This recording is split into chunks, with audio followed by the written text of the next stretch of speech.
उधम सिंह नगर के बाजपुर में चचेरे भाई के साथ प्रेम प्रसंग में पत्नी ने ही अपने पति को मौत के घाट उतारने की साजिश रची थी। फिर अपने प्रेमी के साथ मिलकर गला घोंचकर पति की हत्या कर दी। एसएसपी मंजुनाथ टीसी ने हत्या का खुलासा करते हुए बताया कि महिला का अपने चचेरे भाई के साथ पिछले 8 महीने से अवैध संबंध चल रहा था, जबकि उसका पति विदेश में रहता था और फोन पर आए दिन लड़ाई झगड़ा होता रहता था, जिस पर पति वापस आकर तलाक की धमकी भी देता था।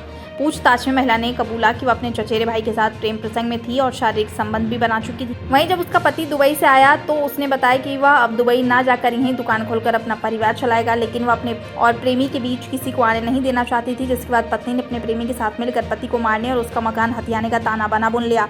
इस बीच मौका मिलते ही अपने प्रेमी के साथ मिलकर पति का गला घोंट कर उसे मौत के घाट उतार दिया।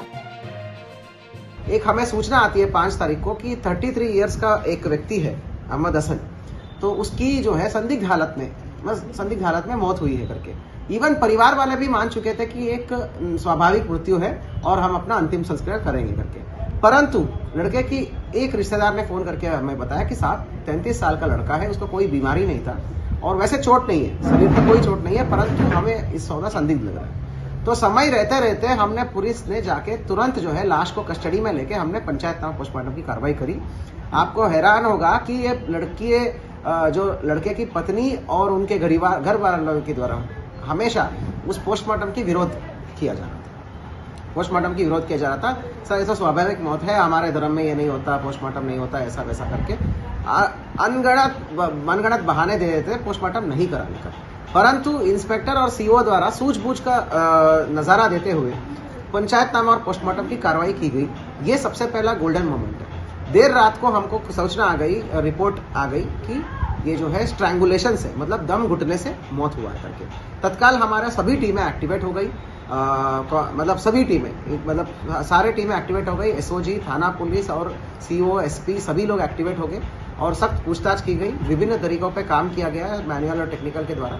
और जो है उसमें कहानी निकल के आता है तो लड़की जो है वाइफ रुबीना अली के साथ एक आशिक रहा पुराने टाइम से, जो उसकी तहीरा भाई भी लगते हैं, तहीरा भाई है, उसका नाम है दानिश अली।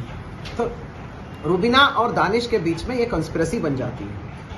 कहानी ये होता है कि ये लड़का हमेशा दुबई और सऊदी में रहता था, काम करता था और सारा पैसा लड़की के अकाउंट में डालता था, बीवी के अकाउंट में। यहाँ पर बीवी का जो है इसके साथ चलता था। अभी हाल ही में पिछले महीने ही आया वापस और उसने ये बात बोल दिया पत्नी को कि अब से मैं फॉरेन नहीं जाऊंगा, मैं यहीं रहूंगा। क्योंकि कई साल वो फॉरेन काम करके आया, यहाँ पे पहले घर लिया, पहले मकान लिया, फिर घर बनाया, अच्छा घर बनाया, फिर वो एक फार्मेसी का वो लगाया, तो मेडिकल स्टोर। इस बार जुलाई में पिछले माह जो आया, उसने अपनी बीवी को ये आशा जताया कि भाई अपना इच्छा जताया कि मैं अब फॉरेन नहीं जाऊंगा, मैं अब यही इंडिया में सेटल होऊंगा, कभी यहीं पे बच्चे सब करेंगे, आगे फैमिली बनाएंगे। ये बात खटक गई इसको। अब तब ये और दानिश प्लानिंग करते हैं।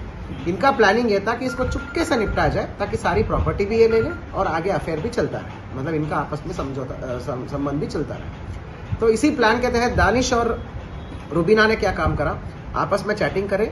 दोपहर को ही आके दानिश ने इसको एक पुड़िया की एक मतलब पेपर देता है जिसमें पुड़िया रहता है जो नींद की दवाई रहती है। तो ये जो है रोटी में खिला के उसको खिला देती है, मिला के खिला देती है। और गहरी नींद पे जब जाता है तो पहले उसने हाथ बांध दिया उसका पलंग पे और उसके बाद दानिश को व्हाट्सअप कॉल किया। दानिश ने जो है उसके छाती के ऊपर चढ़ के उसके ऊपर तकिया लगा के उसका दम घुटवाया और बीवी भी जो है छाती के ऊपर बैठ गई, जो हमारा मर्तक के छाती के ऊपर बारी बारी से बैठ के जब तक दम नहीं घुटता, मर नहीं जाता, तब तक इन्होंने छोड़ा नहीं। और मारने के बाद चुपचाप ये पलंग से मतलब ये सब खोल दिया, मतलब कपड़ा जो बांधा था वो सब खोल के अपना चले गए। और मजे की बात क्या है, इसके बाद हमारे पास इस बार अच्छे सुराग इसलिए आया है कि हमने जो है इनकी पूछताछ के बाद इनकी आपस में व्हाट्सएप में जो प्लानिंग चला है ना, कैसे मारना है, क्या मारना है, वो सबका चैटिंग्स को भी हमने स्क्रीनशॉट बनाया। हो सके तो हम आपसे साझा भी करेंगे, तो परंतु वो एविडेंस का पार्ट है इसलिए नहीं साझा कर सकते, बट हो सके तो हम कोशिश करेंगे। लेकिन इस प्रकार चैटिंग भी हुआ है। हम व्हाट्सएप को भी लिखेंगे, व्हाट्सएप के माध्यम से इन दोनों की चैट्स को हम मंगा के उसको एविडेंस बनाएंगे।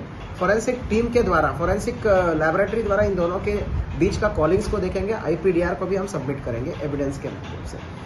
दूसरा ये बात है कि ये फॉरेन जाने की फिराक में था। ये जो दानिश अली है ये खुद भी सऊदी में काम करता है, उसका सऊदी का वर्क वीसा है। जैसे ही इसको पता चल गया कि वाइफ उठ गई, रुबीना उठ गई, ये ऑलरेडी टिकट बनाया था इसने तुरंत, कल शाम तक, इतनी फास्ट काम है, कल शाम ही उसने टिकट बना दिया सऊदी का और जाने वाला था। हमारा टीम का पहुंचना और इसका घर से बाहर आना दोनों लगभग सेम ही है। बैग पकड़ के आ रहा था वो, पैकिंग करके। अगर हम आधे घंटे भी लेट हो जाते ये सऊदी भाग सकता था। तो बेहतरीन पुलिसिंग और त्वरित कार्रवाई का ये दुरुस्त नमूना है कि समय रहते रहते हमने दूसरे अभियुक्त को भी पकड़ लिया, नहीं तो सऊदी जाता तो काफी लंबा हो जाता चीजें। तो इस प्रकार की अच्छी वर्कआउट हुआ है बाजपुर पुलिस द्वारा। पुनः टीम को धन्यवाद और शुभकामनाएं देता हूँ। 1500 रुपए पर कैश रिवॉर्ड।